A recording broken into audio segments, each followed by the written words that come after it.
Hey Queens, welcome back to Gears and Queers. I'm Chris, and this is Casey Wright. Hi there. You might know him as Queer Mechanic on Instagram and other things. And you might also notice that I am holding a distributor for this 1990 Honda Accord, which Casey here is going to help us replace today. Casey used to have a, what year was it, Integra? Yeah, I had a 95 bug-eyed Integra that I absolutely loved, and they're actually pretty similar. And so he's done this before. I've never done this. And this thing here is acting up, so let's get it replaced.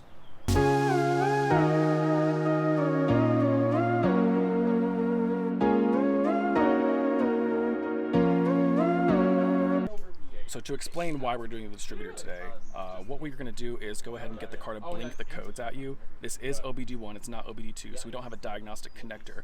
But what we do have is a little port, which is in the passenger side kick panel. You can see we've got a wire jumping the two pins, and what that will do is tell the ECU to blink the codes that are stored in the ECM on the dashboard here. So we'll go ahead and put the key in, and you'll see the check engine light blinks to indicate what code is stored. And so it'll blink 8 times. A short blink will indicate code 8. If you have long blinks coupled with short blinks, it means different codes. So these cars are notorious for not liking aftermarket distributors, and you can't get a Honda distributor anymore, so aftermarket's all you got. I'm sure this has been replaced at least once over this car's 30-year lifespan. I have no idea what brand it is. Maybe we'll see when it comes off, but she's got to go. All, as we said in our previous video, the buyer's guide, on the CB7, a lot of the ignition sensors are built into the distributor. So since we have a code indicating the TDC sensor built into the distributor, you can't just replace that. The whole thing's got to go. And so what we did about a year ago, this thing got new spark plugs, new wires, cap and rotor, and now we're just going to do the whole thing. So tell us what you did, Casey. What are we working with right now? What have we done? We have the diagnostic plug jump, so as Chris already showed you, we've got the code going, and it is confirming that this looks like it's going to be the problem. This is the new one. Look at her. Look at it. She is beautiful. Beautiful bay.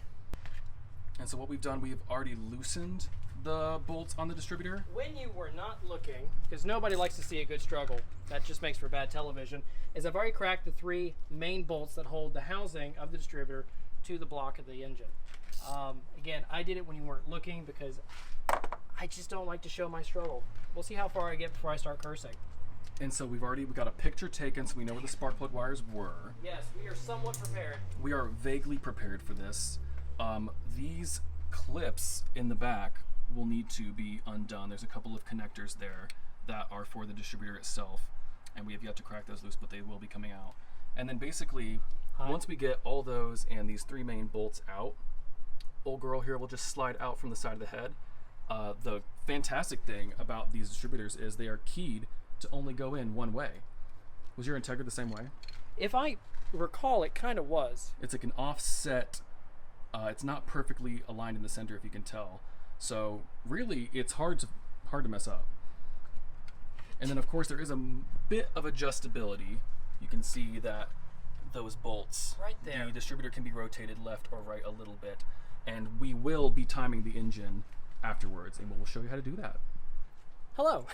So what we're doing is I've removed this little boy right here because the engine's still really, really hot, and I value my hand just a little bit, but now I can got a little bit more access for undoing these connectors. A little more room. You would think that. And space is at a premium, especially when everything is hot. It is so hot in here. It's gonna be fine. We've been it's having gonna be some fine. trouble here with these connectors. It's gonna be fine. And Casey it's has. There we go. Look at that! Incredible. All of it is loose. Look at those messes of wires. Beautiful. And so now, Casey, we are ready. Once we take the spark plug wires off, we're ready to remove her, aren't we? I'd say so. Look at that. Well, as you just saw, we have removed all of the wires, all of the harnesses. We've got 2 of the 3 distributor bolts out. This is the last one. So we'll just get her out. Oh my god. This is really high stakes stuff here. And then we just give her a nice little, that is still hot. Wow. You got it. Nice little yank.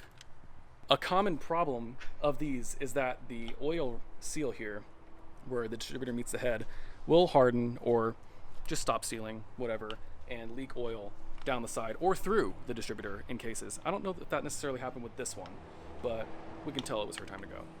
Now, as we're going to prep this new distributor to mate with the cylinder head by There we go. Let's just spill the oil everywhere. spilling some oil Perfect. everywhere, and specifically spilling it onto the distributor O-ring, so that once it connects with the head again, it's already got like a nice seal. So as we're installing the new distributor, we noticed that it didn't really want to seat into the cylinder head, and we just had it upside down. The offset rotor lug that we mentioned earlier was just 180 degrees in the wrong direction, but we have flipped her, and look at her. Now she's seated. She's beautiful.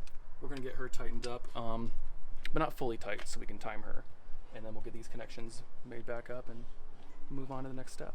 So we've got the new distributor on. We do still have to connect these connectors here, but we do have the spark plug wires connected. We've got this roughly centered, maybe not so roughly centered here, distributor in its mounting holes. She's fine.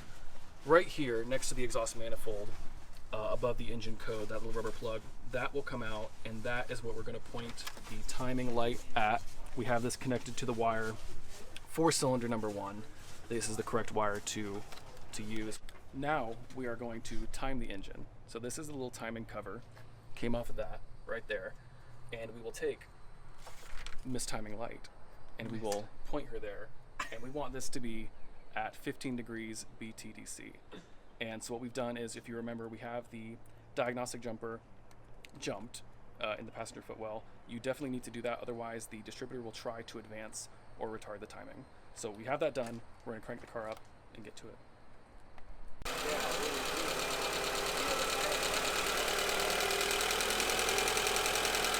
I mean, it started.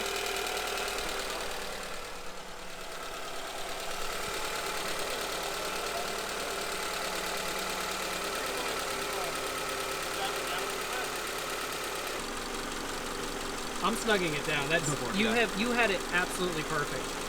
Teamwork. And the last one.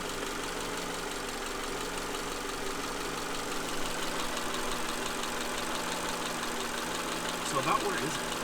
Centered about? Yeah, it's a little off center, but so am I, so that's okay. Yeah, so it's actually pretty close to center, which, as the book says, it was clocked way over. Yours was really clocked over, and I don't know if it was to compensate. Is that bad? It's not good. Honey, all buttoned up? she's in time. Wow. We'll go take her for a little test drive, but I think that does it for today, ladies. There's a new distributor in town, and she's ready. Stay tuned for the next time something breaks on one of our aging vehicles. Truly. And don't forget to like, share, and subscribe. And go follow Casey. Or else.